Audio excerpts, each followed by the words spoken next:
Las opiniones expresadas en este programa son responsabilidad de quienes las emiten y no reflejan la posición del canal del Congreso. Soy César Aldama, bienvenido a Vértice Internacional, la emisión del canal del Congreso donde se analizan desde todos los ángulos los asuntos internacionales que más importan en México. Hoy vamos a hablar de inteligencia artificial y su regulación. Un reto para el legislativo, pero también sentimos que socialmente una necesidad, regular lo que pasa en el ciberespacio, en el ámbito digital, es necesario, pero ¿es posible? ¿Cómo hacerle? ¿Desde dónde entrar a este capítulo completo de la legislación nacional, de la realidad? De eso vamos a hablar con tres magníficos especialistas. Quédese.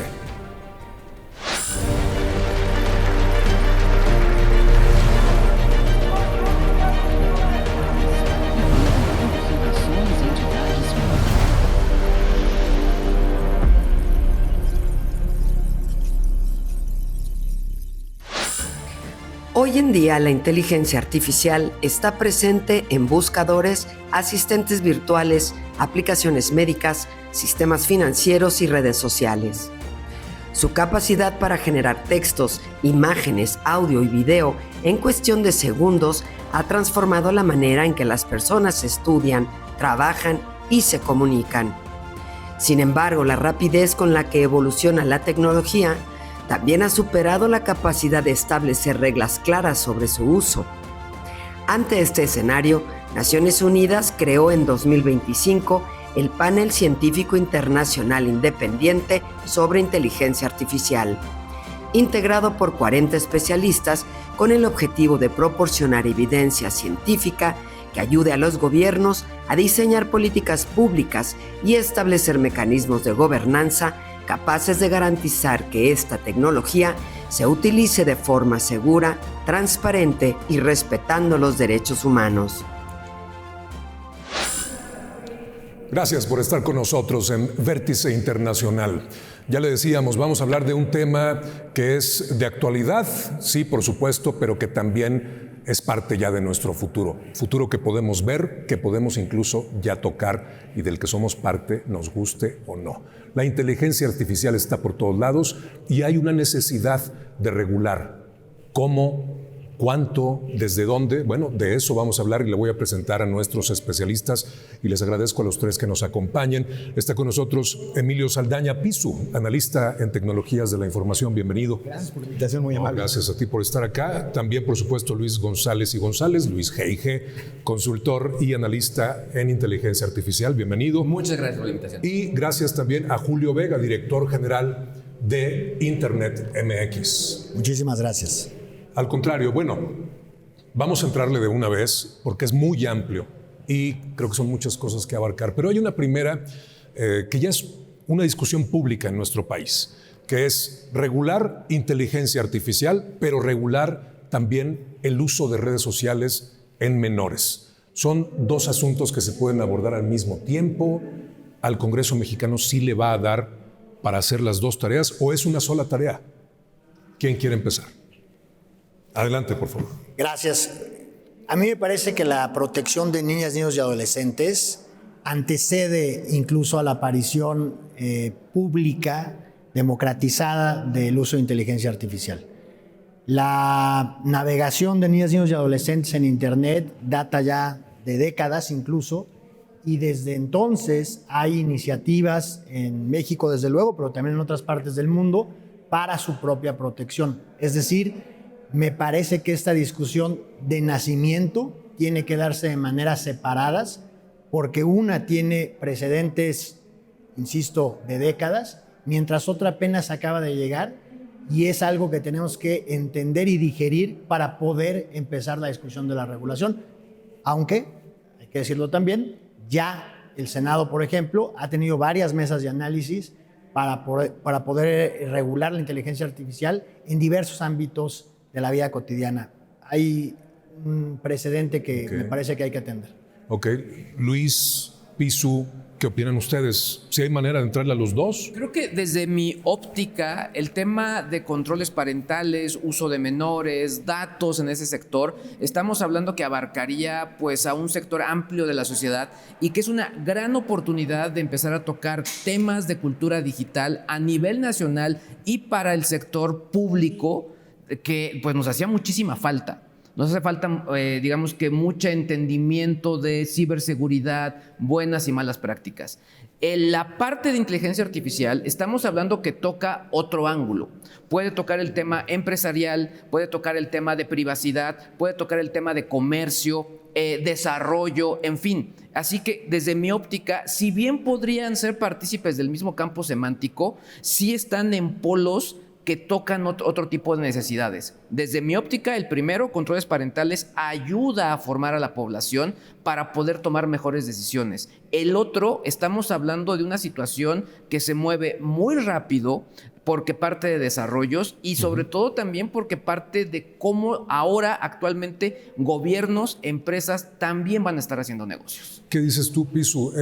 Ahí parece un criterio de prioridad por atender la preocupación que hay sobre el uso de niñas y niños, pero ¿se puede? ¿O una vez iniciado ese proceso, se puede evitar no entrarle a la inteligencia artificial también? Coincido con lo que comentaban tanto Julio como Luis en el sentido de, primero, el tema de la niñez y medios digitales es un tema en el que ya se ha venido atendiendo por prácticamente todos los involucrados. Las plataformas que las crean, los padres, familias y escuelas que cada vez más se han visto, incluso nos hemos visto empujados a atender y revisar el tema, pero incluso en términos de legislación y acercamiento entre todas las partes para conversar, como muy bien apunta Julio, es un tema en el que ya se ha venido trabajando. Ha crecido la relevancia y la urgencia con la que habríamos de cuidar a niñas y niños en el entorno digital, pero la separaría sí de la canasta de la inteligencia artificial con una observación que me encanta que hace Luis y a la que le agregaría lo siguiente. Quizá incluso sería muy relevante que pudiéramos apurarnos a nivel legislativo a definir de qué hablamos cuando hablamos de inteligencia artificial. Por lo siguiente, pareciera ser que queremos regular el uso de sillas eléctricas y para ello vamos a regular a la electricidad.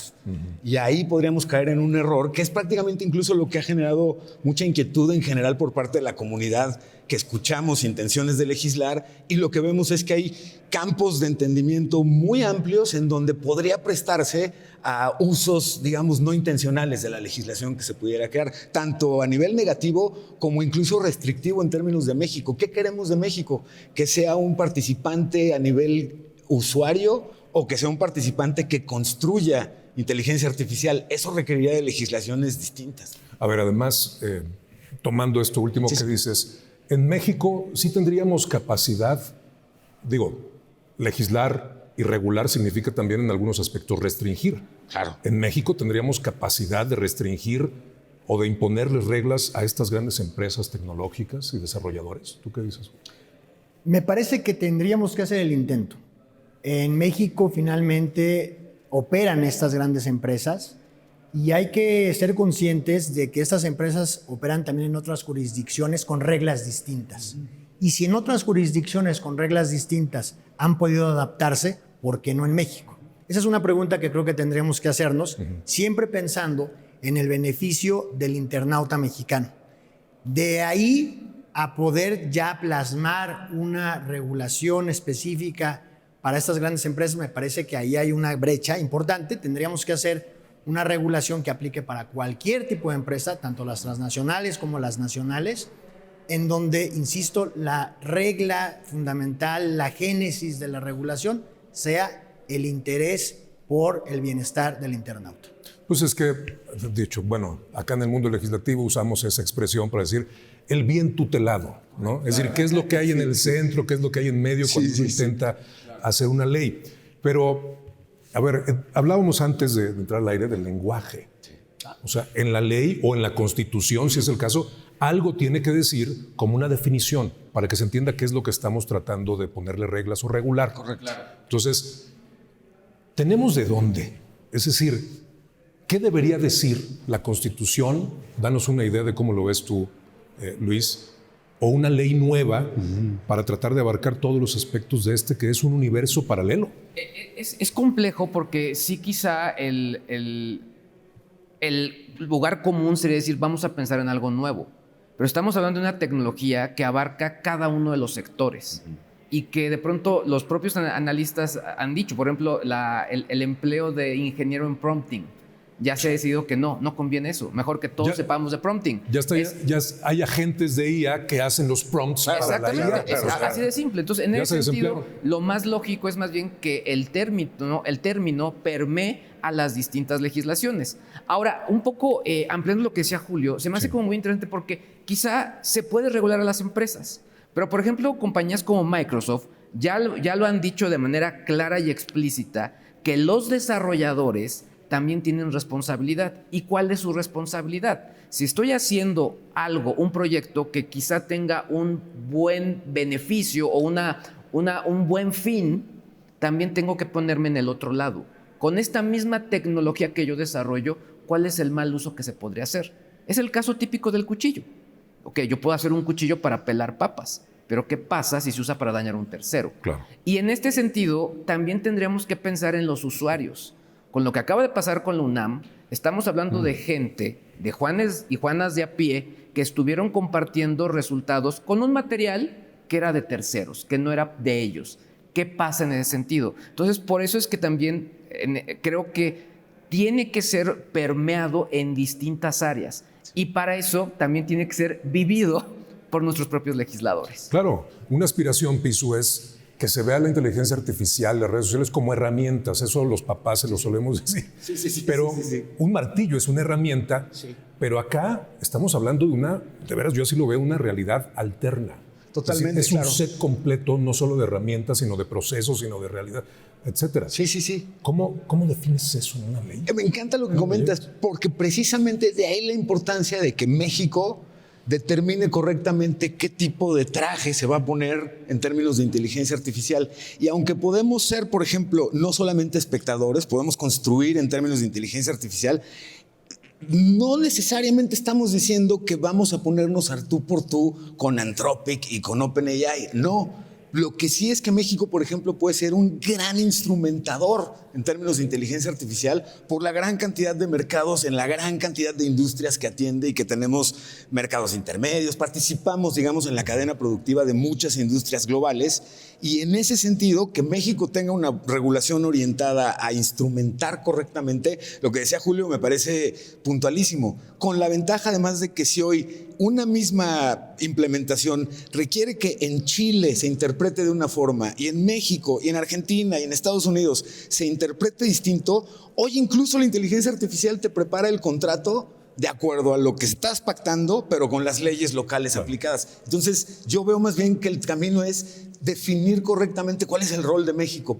A partir de ahí regular va a ser menos complicado porque vamos a entender qué caminito es el que querríamos dejar seguro, no tratar como de pavimentar cualquier camino usable, que ahí es donde creo que caeríamos en error. Ahora, sí, nada más. O sea, estoy completamente de acuerdo. O sea, México tiene que ponerse en conversación directa con los grandes desarrolladores. O sea, y mi ejemplo, o el ejemplo claro es si el Papa se puso en la misma mesa a conversar con el CEO de Anthropic, ¿por qué no digamos que el presidente del Senado, el presidente de alguna mesa, se pone tete a tete a hablar con estos empresarios? ¿Por qué? Porque la gente en México está utilizando esas tecnologías. Es simplemente por eso. No, bueno, tendría que. Claro. Hay que escuchar a los desarrolladores, a los analistas, a los especialistas y también a los dueños de alguna de estas empresas. Esta es nuestra ruta, ¿no? Esta es nuestra agenda a nivel México. ¿Cómo la ves tú? ¿No? Un poco en el sentido de decir, ¿hacia dónde estás yendo tú? Nosotros querríamos cuidar y ir hacia estos caminos. Ahora, esa es una visión, la que tú traes, Pisu, a la mesa, es una visión como muy positiva, muy en pro, muy optimista, saquemos de provecho, etcétera, veámosla como oportunidad.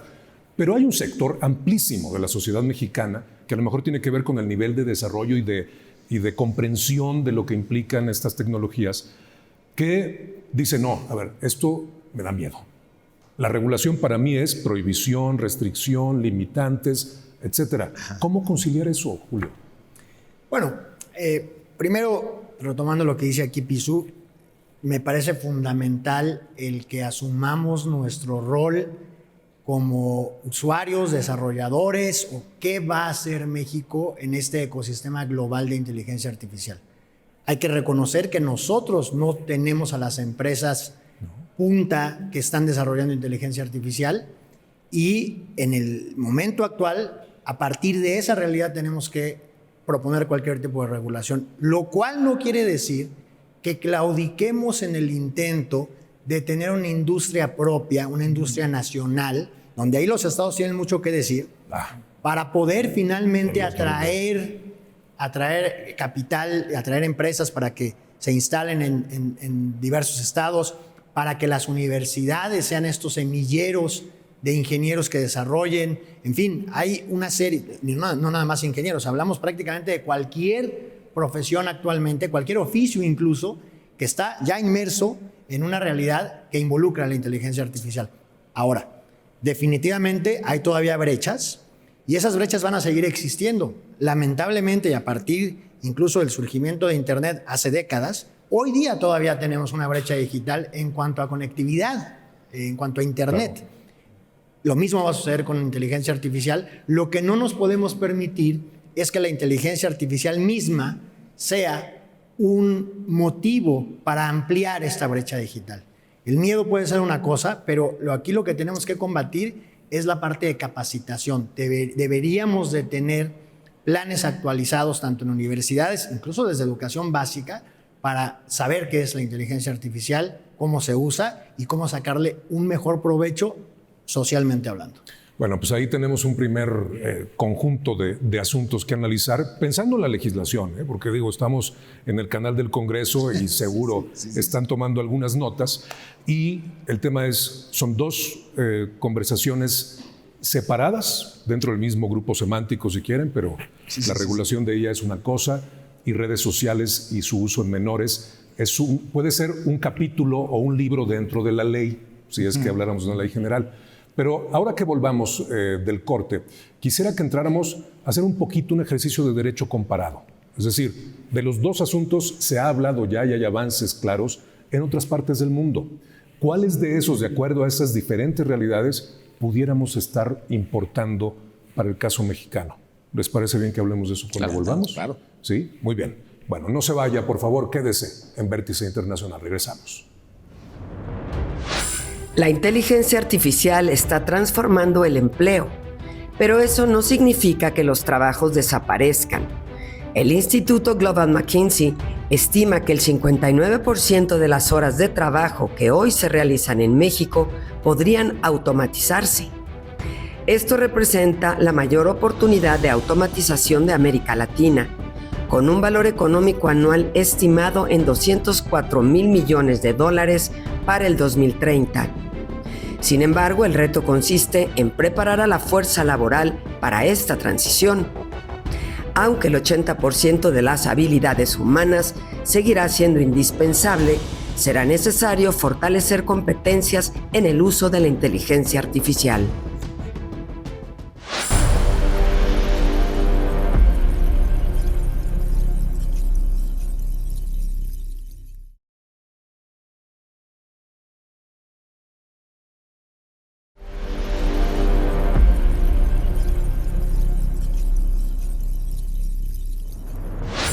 La inteligencia artificial se ha convertido en una herramienta estratégica para el desarrollo económico y científico. Entre los campos en que puede ser útil se encuentra la atención sanitaria, la educación, la investigación científica y la agricultura. Naciones Unidas considera que esta tecnología puede contribuir al cumplimiento de los Objetivos de Desarrollo Sostenible, pero advierte que sus beneficios podrían concentrarse en un reducido número de países y de empresas si no existen mecanismos que garanticen un acceso equitativo. Por ello, uno de los principales desafíos ya no consiste únicamente en desarrollar inteligencia artificial, sino en asegurar que sus beneficios puedan compartirse de manera responsable y reduzcan las brechas tecnológicas entre las naciones. Muchas gracias por seguir con nosotros en Vértice Internacional por el canal del Congreso. Vamos a seguir hablando de la idea de regular la inteligencia artificial y el uso de redes sociales. Y antes del corte les comentaba yo que creo que es necesario e inevitable voltear hacia afuera y ver qué han hecho en otras regiones, en otros países, para ver qué se puede recuperar para el caso mexicano. Entonces, comienzo contigo, por favor, Luis. De lo que has escuchado, de lo que conoces, ¿qué crees que se pudiera rescatar? Hay iniciativas y hay leyes ya vigentes que hablan de órganos reguladores, que hablan de responsabilidad de las empresas, que solo restringen, etc. Claro. Hay un menú completo. Claro. ¿Por qué jalaríamos para acá? Yo en este momento estoy muy metido en todo el tema de desplazamiento laboral, qué es lo que está ocurriendo con las empresas. Un punto nada más en el contexto. Si bien se ha habido despidos por parte o por implementaciones de inteligencia artificial, no son todas y no son la mayoría. El tema es que cuando hay un recorte para grupos arriba de 45 años, pues el volverse a emplear se vuelve mucho más difícil. Sin embargo, y ya entrando en la pregunta, me llamó mucho la atención una regulación en China donde tal cual no se justifica el despido por inteligencia artificial. Tiene que comprobarse con evidencias que realmente una máquina, un motor, un modelo, digamos que es realmente necesario para despedir a una persona.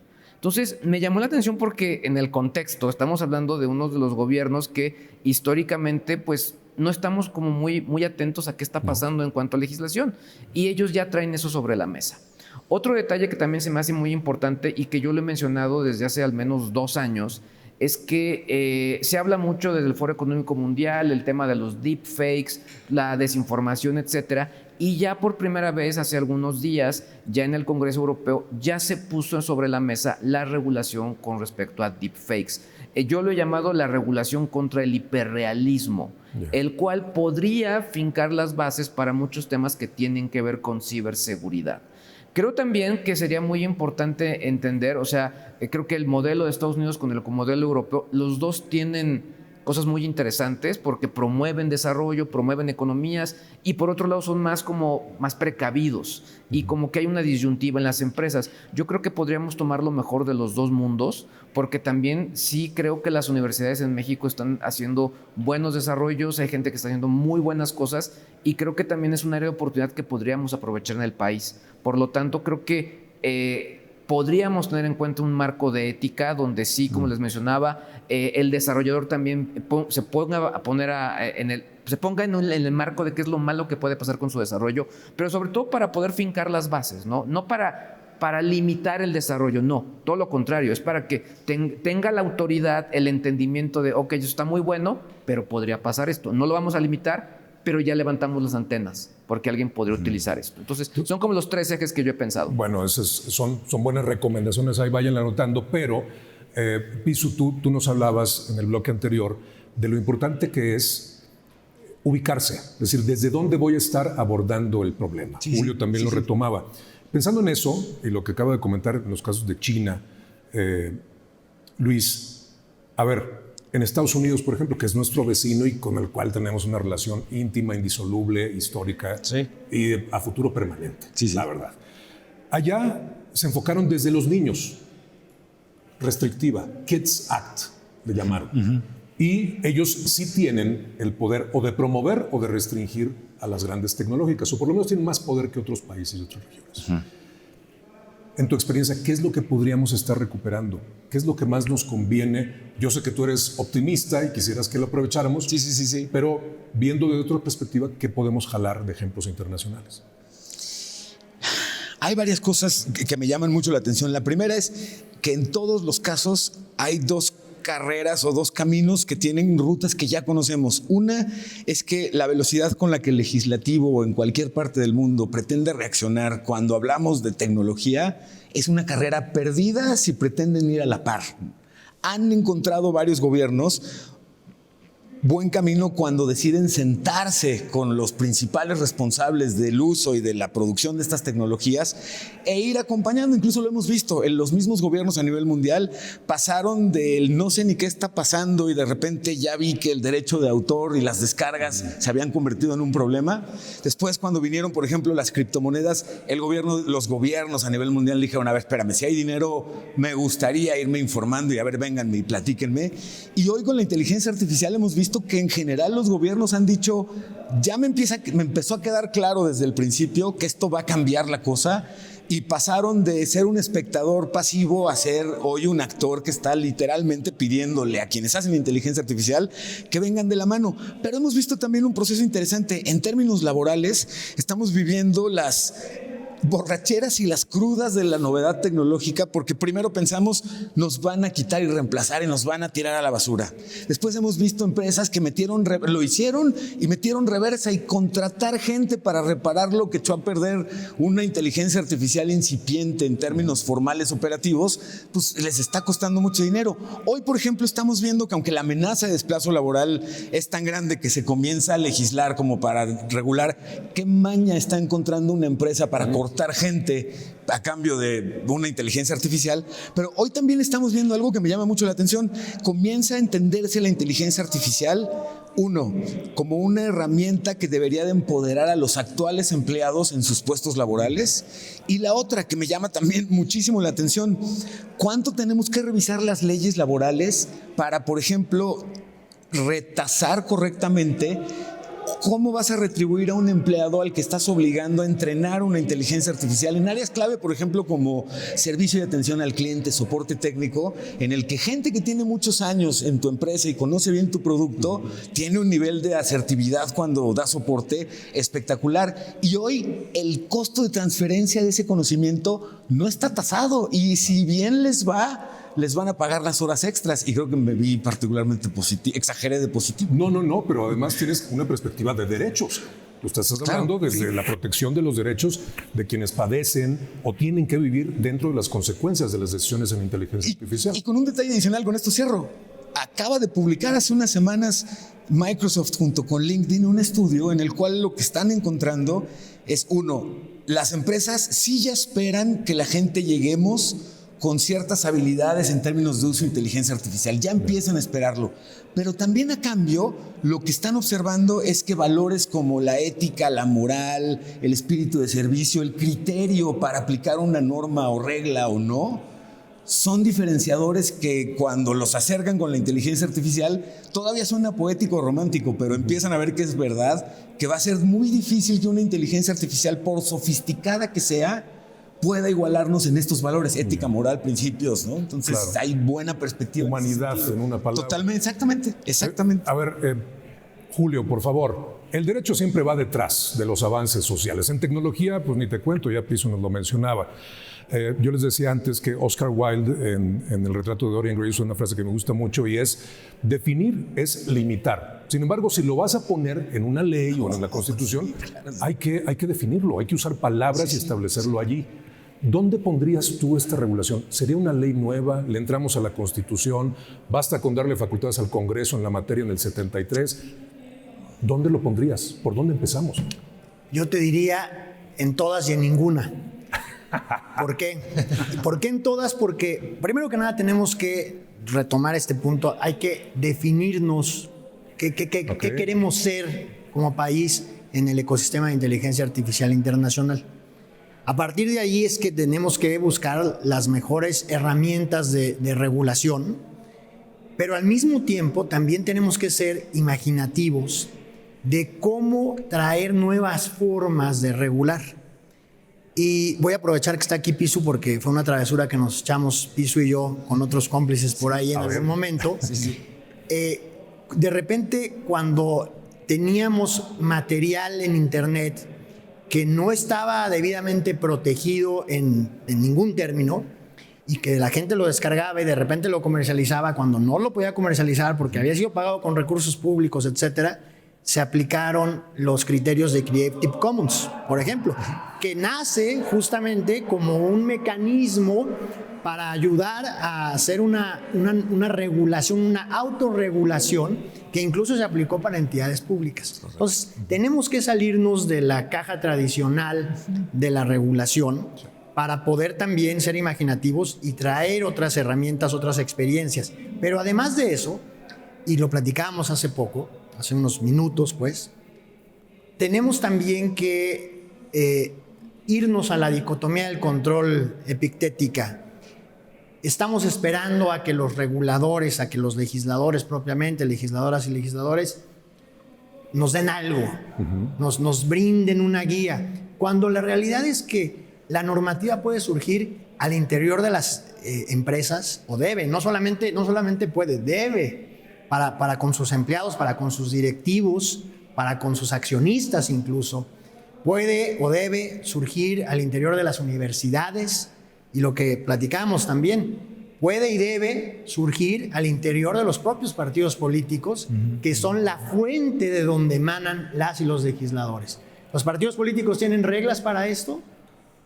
Hay que preguntarse. A ver, es muy interesante también, Luis, porque esto es autorregulación. Claro. ¿No? Sin embargo, hay que poner un marco. ¿De dónde a dónde vas? ¿Quién te va a observar? ¿Quién va a vigilar? ¿Quién va a certificar? ¿Una NOM es suficiente? ¿Una autoridad a lo mejor? ¿Una comisión reguladora? Etcétera. ¿Tú ves que eso es posible? Es decir, los órganos, los partidos, las empresas, sí tienen esas capacidades. Lo hemos visto en otros lados. Yo creo que a nivel empresarial, ¿Ese interés? Sí lo tienen y sí se pueden ligar y certificar, porque es un tema de negocio. O sea, normalmente es, oye, si tú tienes la norma nueva de inteligencia artificial que está pegada con el AI Act europeo, pues digamos no vamos a poder hacer negocio. Lo van a hacer. Pero en cuanto a temas legislativos, un poco los escuchaba y hacía la reflexión y volvía al tema de controles parentales, temas infantiles. Y yo muchas veces cuando me invitan a hablar de esos temas, les digo a los papás, les digo, no tenemos de otra. No tienes de otra. Te tienes que meter. Ya no hay vuelta de hoja. Claro. Te tienes que meter. Y la mala noticia que les tengo a nuestros legisladores es que ya no tienen de otra.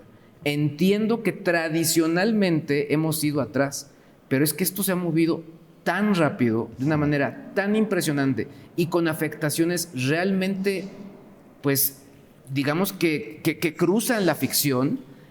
La velocidad va a tener que ser diferente. En serio, no tienen de otra. Lo que pasó nada más, el caso de los modelos que estaban entrenando tanto Anthropic como OpenAI, que se les salieron del redil y llegaron a afectar a terceros. ¡Qué terror! En serio, es impresionante, por eso lo digo. Es Terminator. Totalmente. Ahora, hay algo interesante. Consideramos lo siguiente. Es tan relevante y de tal magnitud el cambio que implica la inteligencia artificial en todos los sentidos, que si vemos hacia atrás, nos vamos a dar cuenta que las tecnológicas, si algo habían rechazado toda su vida, era la regulación externa. Claro. Siempre habían dicho, no, yo me autorregulo, no te preocupes, yo compongo, yo pongo, yo arreglo, por una razón interesante. Como hay una distancia enorme entre el conocimiento y entendimiento de la parte técnica que usa e implementa, de la parte legislativa, ese había sido siempre un argumento con el que ganaban y decían, a ver, no vas a ni saber qué legislar, pero yo a cambio, te prometo, yo me voy autorregulando y yo garantizo que el entorno sea positivo y tal. ¿Qué tan grave es el cambio que estamos viviendo? Que hoy son las empresas tecnológicas las mismas que ya salieron y dijeron, oigan, no saben qué gobierno, sí, necesitamos regulación, uno, para que nos protejas y nos cuides de la competencia externa. Claro. Y dos, no tanto que nos ahorque como para que dejemos de innovar, pero eso implica apoyo, recursos, es decir, un acompañamiento mucho más puntual, pero de ese tamaño es el cambio. Las tecnológicas diciendo, sí, regúlennos, cuando toda su vida habían dicho, no, gobierno, ni te metas, yo aquí compongo. No, claro, empiezan a necesitar que se les proteja de sí mismas, porque han liberado algo que ya evolucionó y ya se salió de sus marcos de diseño original. Totalmente. ¿No? Esto me suena, esto de la autorregulación que tú eres quien trajo a la mesa, muy interesante, creo. Le permitiría, desde mi punto de vista, a los legisladores abarcar en su amplitud, pero también en la línea de tiempo hacia adelante, porque no vas a poder ir aspecto por aspecto. Eso parece quedar claro. Ahora, a lo mejor pensar en una NOM, decía yo, o a lo mejor en un oficial de cumplimiento, como en el caso de prevención del lavado de dinero, etcétera, con reglas internacionales. No sé, vamos a abordar eso, si les parece bien, en el último bloque de nuestro programa. Por favor, quédese ahí, está muy interesante. Volvemos con más en Vértice Internacional. Aunque la inteligencia artificial avanza rápidamente en el mundo, México aún se encuentra en una etapa temprana de adopción empresarial.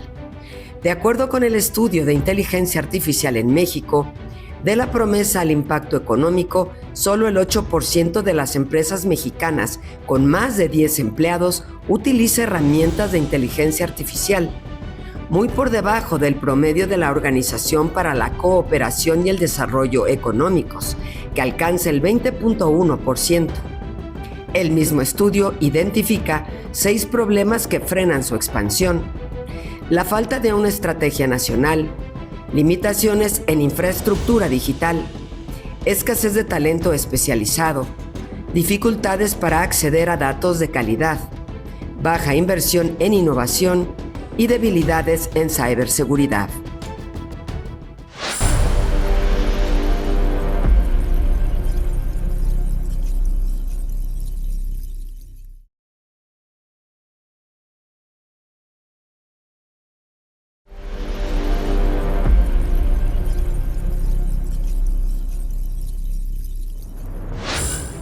Además de transformar la educación y el trabajo, la inteligencia artificial ha abierto un nuevo debate en materia de seguridad y acceso a la información. La generación de imágenes, audios y videos hiperrealistas ha facilitado la aparición de los llamados deepfakes, contenidos capaces de mostrar a una persona diciendo o haciendo algo que nunca ocurrió. De acuerdo con el informe preliminar del Panel Científico Internacional Independiente sobre Inteligencia Artificial de Naciones Unidas, esta tecnología ya representa un riesgo para la confianza pública, al facilitar campañas de desinformación, fraudes digitales y ataques cibernéticos. El informe también advierte que la IA puede emplearse para desarrollar sistemas de vigilancia masiva o vulnerar derechos humanos si no existen controles adecuados. Muchas gracias por quedarse en Vértice Internacional. Estamos de vuelta y vamos a este último bloque. No nos va a dar el tiempo. Desafortunadamente es un universo paralelo que estamos tratando de abarcar en una sola emisión. Pero, hablemos de 2 cosas. Uno, el diálogo entre los actores, los desarrolladores, las empresas, los usuarios y el sector público y obviamente el legislativo. Sí. Se han planteado una consulta que hasta el momento tiene 3 fechas oficiales. La primera empieza en el mes de agosto, mediados finales, en 3 lugares de la República. Me da la idea de que eso no va a ser suficiente. ¿Qué más hay que hacer? ¿Cómo se supera esa barrera que existe de manera inevitable entre quien tiene la obligación, en este caso de legislar, y quienes tienen el know-how, el conocimiento más reciente? Híjole, a mí me parece que la apertura del gobierno en general, no solamente del gobierno federal, sino de los legisladores, para poder escuchar voces, creo que como nunca podría ser verdaderamente enriquecedor, porque hoy, como hemos estado platicando y como nos han explicado, Julio y Luis, la complejidad y la cantidad de brazos que tiene este pulpo son grandes, son muchos, y como nunca lo que requerirías es escuchar a varias partes verticalmente entendidas para decirte en esta parte nada más, sí, ten cuidado, o no vayas por allá, o conviene más ir por allá. Una diferencia importante con regulaciones o legislación a tecnología que se ha realizado en años anteriores es que hoy no necesariamente la gente en general está en contra de que se legisle. No. La gente lo que pide es, sí, necesito seguridad, necesito certeza, que cuiden mis datos, los de mi empresa, pero ayúdenos a que no haya una esquinita de interpretación, que eso que están planteando desde el lado legislativo, si no hay un entendimiento técnico, parezca que pueda prestarse a intentos de censura, a intentos de persecución gubernamental. Todo eso en lo que hoy a nivel global hay mucha ciudadanía que está no solo consciente, te diría yo, sino temerosa, no sé qué tan fundado o no, pero hay cada vez más por parte de ciudadanía a nivel global como amenaza de decir, a ver, si el gobierno quiere estar cerca de mí a nivel digital, no me fascina la idea. Entonces creo que eso podría paliar el miedo de la ciudadanía a una gran convocatoria auténtica para decir, entre todos ayúdenos a decir por dónde sí, por dónde no, ¿no? Hay necesidad de que sean escuchadas todas las voces, pero hay espacio, hay verdadera posibilidad. Internet MX, ¿tú van a participar en las consultas? Pues mira, en este caso yo no he tenido ninguna invitación, ningún diálogo abierto y también creo que lo pienso en cuanto a la cantidad de información que hay alrededor de todo esto. Y es que definitivamente nadie va a tener pues la información total. Cada uno de nosotros tenemos conocimiento de un lado de todo el tema. Totalmente. Entonces, por eso es que pienso en el tema de la consulta. Creo que tendría que ser entendida una consulta a nivel general y después para casos particulares, donde esto afecta a menores, donde esto afecta a trabajadores, donde afecta a creativos, donde afecta en términos políticos, etcétera, ¿no? O sea, hay ángulos muy amplios y creo que también es el primer entendimiento que esto es demasiado amplio y, como lo mencionaba al inicio, ha afectado y ha permeado distintos estratos y funciones de la sociedad. Por lo tanto, la consulta, creo que tú lo has dicho muy bien, creo que sí les va a quedar corta porque primero que nada hay que definir a quiénes están consultando y sobre qué los están consultando. Son dos factores muy importantes. ¿Van a estar ahí, Internet MX? Me sumo a Luis, estamos también a la expectativa de cómo va a funcionar para sumarnos.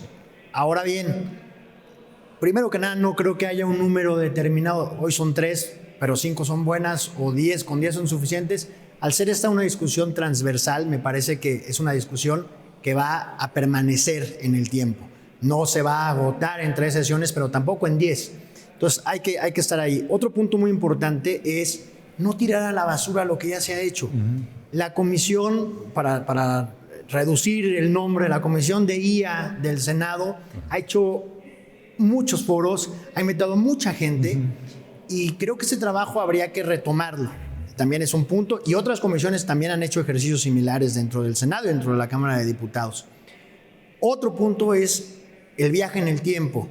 Hace rato tú hablabas del punto de la línea de tiempo.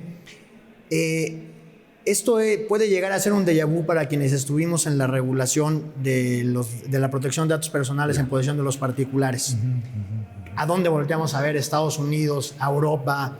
¿Quién va a ser la autoridad garante? ¿Va a ser un órgano autónomo? ¿Va a ser una Secretaría de Estado? Ya tenemos una cierta experiencia y no están separados estos campos. ¿Por qué? Porque finalmente los datos personales en gran medida son motor, son gasolina en la inteligencia artificial. Y otro punto adicional sobre el cual quiero todavía esforzarme un poco más es el tema, insisto, de los partidos políticos. ¿Por qué? Hoy estamos ya, ayer el INE emitió ya una serie de lineamientos, sí, estamos ya a la vuelta de la esquina de un proceso electoral nuevo, sí, claro, que va a terminar en 2027. ¿Qué quiero decir con esto? Que vamos, como en otros campos nos ha sucedido y en otras ocasiones, vamos a tener nuevas y nuevos legisladores a quienes vamos finalmente a tener que acercarnos otra vez, al menos, por supuesto, estoy hablando de la Cámara de Diputados Federal. Sí. El origen de esos legisladores son los partidos políticos y hay que involucrarlos en la discusión como actores principalísimos en la regulación, no directa evidentemente, sino a través de los legisladores que emanan de esos partidos. Y hablando del futuro, del pasado, etcétera, hay que averiguar qué partidos políticos son los que en sus documentos básicos y o reglamentos tienen ya inserto el uso de inteligencia artificial. De lo que yo he podido investigar y de lo que me consta es que en este último proceso de constitución de partidos políticos nacionales, de los cuales tenemos 2, Somos MX sí tiene en sus documentos básicos integrado el uso de inteligencia artificial. Y eso es valiosísimo porque la inteligencia artificial también es una discusión de democracia. Me parece que ahí es algo que tenemos que observar y en un momento dado incluso replicar. Ahora bien, como esto, y como decía Julio, como esto es tan grande, creo que yo veo 2 cosas muy importantes. No podemos quemar los puentes que vamos dejando atrás. Entonces, lo que ya se ha hecho, hay que tomarlo como referencia. Y algo que también reflexionaba, no nos van a dar 5 consultas, quizá no 10. ¿Cuál es el nuevo marco que tendría que ser con estas consultas en esta área? Tiene que ser ciclos continuos de consultas. ¿Por qué? Porque como esto evoluciona y los aprendizajes cambian, tendría que tener como justo un acercamiento constante con esta área. Y vuelvo a repetir, son paradigmas a los cuales no estábamos acostumbrados, ni mucho menos nuestros legisladores. Pero creo que es lo que nos está obligando a hacer este tipo de tecnologías. Es que parece que puede ser paralelo, es decir, que se avance en la regulación formal, legislativa, etcétera, pero promover la autorregulación también. Tú has sido insistente con ese tema. El INE podría generar un lineamiento de cara a este proceso electoral, a lo mejor tomando en consideración lo del partido que mencionabas, ¿no? Pero los demás partidos van a esperar a que sea la autoridad quien ponga las reglas en ese nivel de detalle. Pero hablando de autorregulación, Pisu, ¿Qué podemos recomendarle a la gente que todavía le agradece a ChatGPT después de hacer una búsqueda? Híjole, ahí también hay campo, ¿eh? No, hay varias cosas. En lo que implica cómo nos encanta antropomorfizar a las cosas, le ponemos nombre a nuestro coche, pues, ¿no? Entonces, que le hablemos a las plataformas y generemos una relación medio personal con ellas, no es poco común, al contrario, hemos visto que ha generado incluso todo un fenómeno de relacionamiento. Y está un aspecto que platicábamos con Luis hace un ratito fuera del aire, ¿no? El tema de todo el impacto ecológico o energético que tiene, pues el que yo le diga gracias a una plataforma de inteligencia artificial es un viaje en la mente que a mí siempre me había fascinado cuando hablaba del pago en una caseta, por ejemplo, con una tarjeta. Lo que implica que viaje una señal eléctrica a alguna parte del mundo, pregunte si tienes dinero, le respondan que sí, le digan que estás en una pluma para pasar y le diga sí, adelante, y se abre esa pluma, y eso sucede al momento en el que lo presentas, ¿no? Cuando le doy gracias a un GPT, eso que acabo de escribir sucede, pero solo sucede para las tripas de los servidores que puse a trabajar, digamos un poco innecesariamente, pero digo innecesariamente con mucha precaución, porque la broma sigue en el sentido de qué tanto las plataformas de inteligencia artificial en un futuro pues van a decidir sobre nuestros trabajos, sobre nuestras herencias, sobre nuestros aumentos, y si toman conciencia de que no les hablábamos bonito, ¿qué tal que se desquitan con algo interesante? Cierro con esto. No, claro. Ya lo hemos visto, y Amazon tuvo un ejercicio muy interesante. Se dieron cuenta que a plataformas de inteligencia artificial, Alexa en el caso de su asistente personal, la cantidad de violencia verbal con la que muchas personas se dirigían a ella era alta. Sí. Tan alta que si tú hoy le dices algo que le ponga en tela de duda su inteligencia o cualquier cosa, te va a decir, no es necesario que me hables con esa violencia, ¿no? Entonces, tiene mucho que ver también qué tanto refleja nuestra interactividad o interacción con estas plataformas, con cómo interactuamos incluso en casa en temas de violencia intrafamiliar. En cuanto a cómo interactuamos, lo quiero relacionar con otro punto. O sea, famosa empresa de retail latinoamericana prescindió de más de 100 ingenieros de experiencia de usuario. Pero antes de despedirlos hubo un proceso de 6 meses donde les pidieron documentar los prompts y las técnicas que utilizaban con la inteligencia artificial. Ya que lo tuvo documentado fue cuando prescindió de ellos. Son ese tipo de cosas que habla también de ética y de cómo nos manejamos con las tecnologías. Éticamente, a nivel laboral, eso también tendría que ponerse sobre la mesa. Sí, principios, derechos, valores. Para legislar, eso también es parte fundamental. Pero estamos por terminar. Un comentario no quiero dejar pasar porque creo que para México es una perspectiva completa. El caso de la UNAM que tú has estado hablando tiene que ver con las tripas. ¿Qué onda con estos chavos que hicieron TikToks celebrando y difundiendo que ellos habían hecho trampa y habían utilizado herramientas para pasar el examen de la UNAM? Estamos hablando de lo mismo. No hay autorregulación porque faltan otras cosas. No todo tiene que ver con la ley. ¿Algún comentario al respecto? Dos cosas rápidas. Se hizo y pareciera que el examen de la UNAM se convirtió en un hackathon, ¿no? Y vamos a tratar de violar ahí, de vulnerar la seguridad del examen. Me parece que la experiencia de la UNAM no hay que satanizarla.